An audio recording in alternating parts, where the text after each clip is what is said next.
Qianzhousaurus. Its popularity continues to rise thanks to the nickname Pinocchio Rex. This name is inspired by this Asian tyrannosaur's long and thin snout.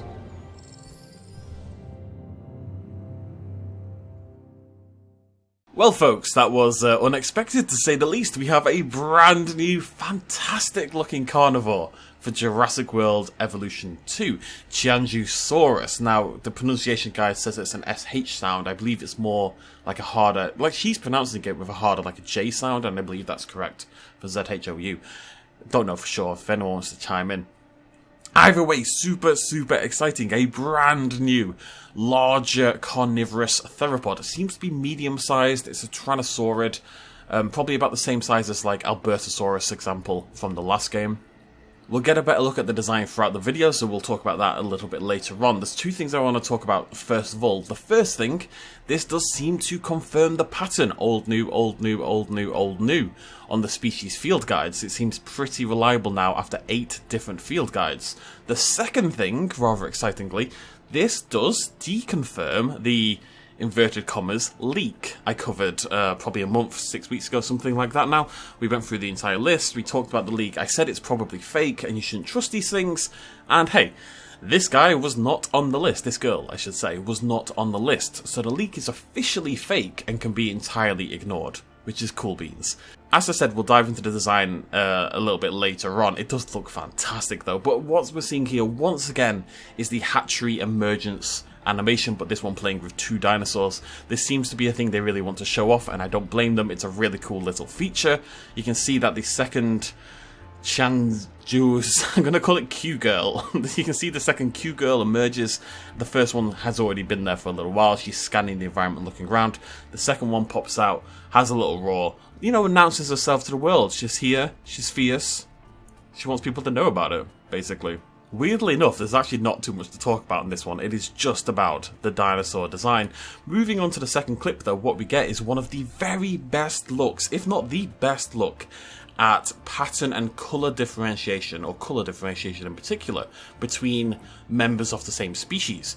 Now what we're seeing with these 2 Q-girls is I think what looks to be the same pattern. It's very similar at the very least, this kind of lightning, messy, inky kind of effect going down the spine. The one on the left looks like it might have more dappling sort of going down the body than the one on the right, but either way they're very similar. But obviously the base colours are immensely different. The one on the left is this lighter sort of kind of like dishwater kind of colour, whereas the one on the right is of course brown and has this light creamy underbelly. And then the pattern colours are entirely different. We've got this teal on the left and this sort of brighter orange on the right. And even the crest colours are different, with each one taking a little colour from the other. The one on the left has this sort of orange crest. If you look above the eyes, it's brown, orangey colours. And the one on the right has a teal sort of colour. And it does so much to make them look interesting. These look like not entirely different dinosaurs, but they stand out way more than I think most dinosaurs did with different skin patterns back in Jurassic World Evolution. And I think in theory, if you wanted to, you could have flipped these colours around. You could have had the brown one with the teal around the back. You could have had the dishwater one with the orange going down the back. It's just a really interesting system, and it's made 2 beautiful looking dinosaurs here that both look like they could be pre-made patterns, but they're not. It's something we ourselves can choose to do. We've got some great ambient animations playing out here as well. The one on the right sort of approaches with a little roar, just again announcing herself, letting the world know she's about. One on the left seems to be scouting, seems to be sniffing the earth, perhaps for hunting or something like that. It would be really interesting if these behaviours were actually connected to the hunting mechanics in some form. If after this little clip here on the left, she's now going to go off and hunt the goat or something like that, that would be really cool. But either way, it's just taking in the environment, setting a territory, all that kind of jazz. The problem with Frontier has never been about quality of animation, and the one on the left in particular does look fantastic. I love the way she kind of eases forward. It's one leg at a time. She's making sure she's supporting all that sort of back heavy weights, those thick thighs essentially, as she leans forward and sniffs along the ground, scouting out. You can see how she's hunched down, like lowering her centre of gravity, and therefore the legs have come out a little bit wider. Like when you squat, basically. That's what she's doing, and the legs naturally come out at the same time. It's just nice little details that make them feel like real weighty creatures rather than, pre-rendered animations. Not too much to say on the second clip. We do get a really nice close-in look at these patterns, and it does, to me, kind of confirm that these are two slightly different patterns. They're very similar to each other, but you can see the one on the left has more of this effect. It kind of drops down along the neck and across the arms as well. You can see it a little bit on the legs. Interestingly, it does seem to be there on the one on the right, but in that sort of teal colour, and it's kind of blending in to the rest of the dinosaur. Having a little roar, it's nice. Don't have much to say on the roar, it's just a good looking roar, a good sounding roar as well. Let's listen to it actually. It's kind of a little bit throaty. There's definitely two different pitches there between the two of them. The left one is deeper, longer, more. The one on the right is a little bit higher pitched, it almost sounds like a call and response in a way, which is interesting. Of course, you never know for sure whether that's just something pre-rendered or pre-done for the trailer, but it does sound like the second one is responding to the first one. And I figure this final frame then is the best one to actually talk about the design of the creature. She poses beautifully for us. She does her little animation. Now it is worth noting this animation does seem to be the same one that the Tyrannosaurus Rex also uses. I wouldn't say that's wholly surprising. You know, there are going to be shared animations across carnivores. How much that bothers you will be down to you, essentially. But it's a good opportunity to talk about the dinosaur design, which is really, really good. It looks and feels like an actual real-life dinosaur. You know, it looks like something that could feasibly have existed, while still bringing in some Jurassic World-esque and some Jurassic World Evolution-esque elements. Notable things to point out then, the longer snout of course is where it got its nickname, the Pinocchio Rex. It's got this long snout which is still being debated as to why it existed in the first place for evolutionary purposes. The lips, nice and thick lips, you know, always appreciate a good pair of lips on my dinosaurs. It's got a really prominent crest that kind of really spikes up massively around the eyes before dropping down towards the back of the head, and also in this kind of ridged sort of effect going down the front of the snout. It's got a super wrinkly neck, which is cool if you're into that. And the back's interesting as well. There is a little bit of an elongated vertebra kind of effect going on here where it juts up outwards, and then there's little spikes at the top of each vertebra as well. The eye shape is really interesting as well. Rather than the more circular shape you might normally associate, not only is it huge, it's worth pointing out, the eyes are massive on this thing. It gives it an almost kind of babified, kind of alien-esque kind of look to it. The eyes do look quite alien to me, almost, you know, arthropod-esque in a way, this big black orb.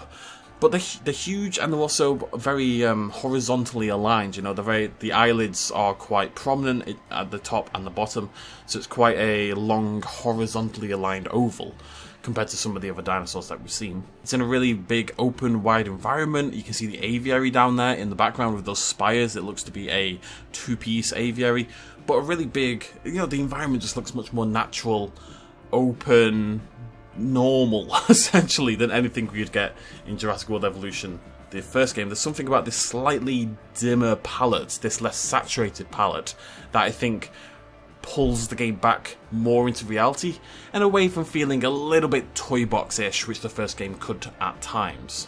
And there's not much else to say on this. I didn't see anything new in the background. I did scour it, you know, trying to cite something new, but everything is, you know, just about what you'd expect at this point in time. The focus really is on the design and the various colours and patterns of this creature, and yeah, I really am a big fan. It's really interesting looking. It's very much unique within the roster. You know, it's just a really interesting looking dinosaur. It's a medium-sized tyrannosaurid, which is inherently a little bit more unique, a little bit interesting. The long snout is really interesting to look at. The patterning is fantastic. I love the colours that are used as well. This one less so. I really like the dark brown one that we had earlier. The crest, you know, with those big sort of almost shard-like pieces is really unique and interesting, and those massive eyes as well. It just really stands out in the roster. It's a really cool dinosaur. I don't really have any complaints. Maybe it would have been cool to see some new behaviours and new animations and some hunting or something like that, but beyond that, yeah, really cool stuff. We're going to hop into the forums and check out the forum post, but it is worth noting there's basically nothing to it. We're going to learn a little bit more info about the dino, but there's nothing groundbreaking on the actual forum post. It is worth noting though, as part of this post, we did get a brand new screenshot of the same dino, the Q girl, and we can see her resting animation, which is great. We actually have a new skin colour here as well, which seems to be a lighter version of that dark brown one from before. Again, you can see this kind of rusted red pattern this time, a very similar pattern as before, but a whole new colour sort of setting.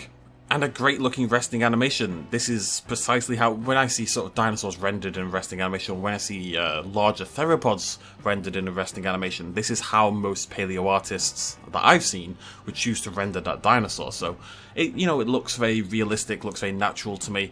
I love how, just those big thighs have to sort of press forward, or the legs have to press forward, just to allow the dinosaur to actually hunch itself down onto the ground. So Q-Girl is a genus of medium-sized tyrannosaurid that lived in China during the late Cretaceous.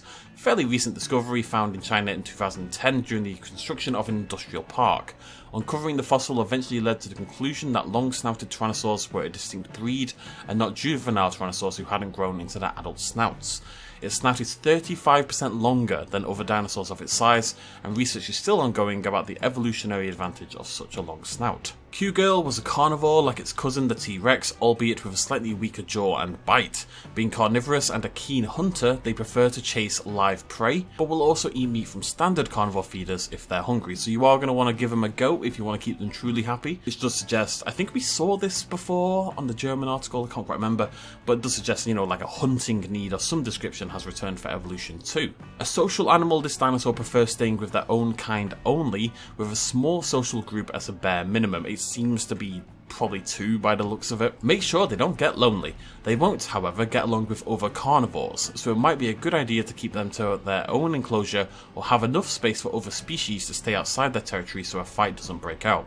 As long as they're happy within their own area, with plenty of water surrounding them, they shouldn't give you too much trouble. So again, we're seeing an increased reliance upon these environmental factors when building habitats rather than just open area and forest. We now need sand, and we now need water, and Q-Girl is going to need a particularly large amount of water to remain happy. I just really like this bit. It says, you keep them to their own enclosure, they will fight with other carnivores, but if you have enough space that the territories aren't going to overlap and that both dinosaurs can find a suitable territory where they'll both be happy and they don't have any reason to, move around and search for better things, then they'll be able to live essentially within that same habitat. It's a cool little feature, and it is the feature that's going to make a big, wide open park much more feasible than it ever was in the past. Very excited to reveal Q-Girl to the community. We think both you and your guests will enjoy this fascinating dinosaur. Will you be bioengineering them? Let us know. But yeah, that's, how do we pronounce this again? Qianzhousaurus? Something like that? It's around there anyway. Q-Girl. Beautiful looking dinosaur. Love the patterns, love the colours, love the long snout. Really interesting shape to it. Probably my favourite revealed dinosaur for Jurassic World Evolution 2 so far. Really nails that balance between real life paleo design and Jurassic Worldified design, while still looking unique, while still bringing something unique to the game. They absolutely smashed it. It's just the way it is. As I say, we don't actually learn much new this time, but it's a brand new dinosaur. I think that alone is enough. So let me know what you think about this in the comment section down below. Are you excited about this brand new addition to Jurassic World Evolution 2? Are you excited that the leak has been proven fake? And what you should also be excited for is next week. Next week is Gamescom. We know Frontier are going to be appearing on the 26th, I want to say. We'll be obviously restreaming that right here on the channel and commenting as we go, so hopefully we'll get something really exciting to live stream to you guys at home. That's it from me. Thank you so much for joining me. I'll see you lovely folks next time. Cheers, much love as always. Bye-bye.